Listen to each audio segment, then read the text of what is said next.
Well, the UN General Assembly gets underway in New York this week, where some of the discussions will focus on solutions to climate change. The General Assembly overlaps with New York City Climate Week, and CBS News is exploring how the topic of climate change is influencing the 2024 election. National environmental correspondent David Schechter is joining us now to talk about it. David, research shows when it comes to climate change, there's a disconnect between, voters who are overwhelmingly concerned about our overheating planet and politicians that represent those voters. That it seems like, voters want something done or want tools to help them, but politicians don't seem as motivated. Why is there a disconnect? Yeah, that's absolutely right. There's some very well done research from Yale University. It shows 70% of Americans now think that global warming will hurt future generations. 62% of those respondents say Congress should do more about it. But in many cases, as you mentioned, we found that elected officials have voted against efforts to combat climate change, particularly by voting against the Inflation Reduction Act, which made more than $391 billion available for climate solutions. The IRA is the most significant piece of climate legislation in American history. Tony Leiserowitz from Yale led that research.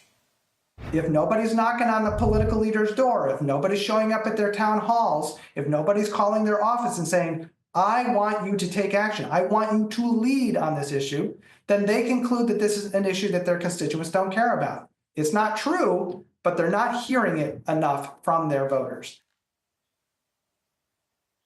All right, so you actually sort of took a closer look at this disconnect, if you will. This CBS News project investigates just what that disconnect looks like in a congressional district. And you and reporters kind of went to the swing state of Georgia. What did you find there?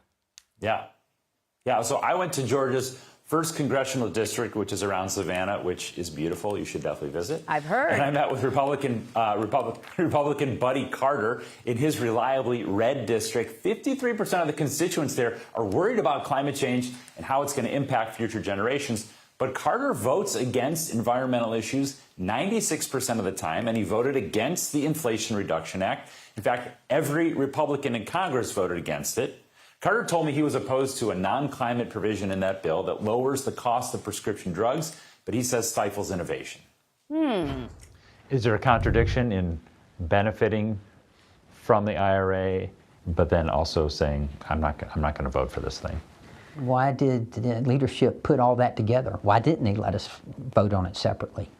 It probably would have gotten some Republican votes if they had let us do that. Mm-hmm. You think so? I'm sure it would. Would you have voted for it if it was standalone? I didn't look at it. That was so egregious to me, the prescription drug portion, that's all it took. That's just a little window into why some of these bills can't gain traction, David. It's very fascinating. Thank you very much.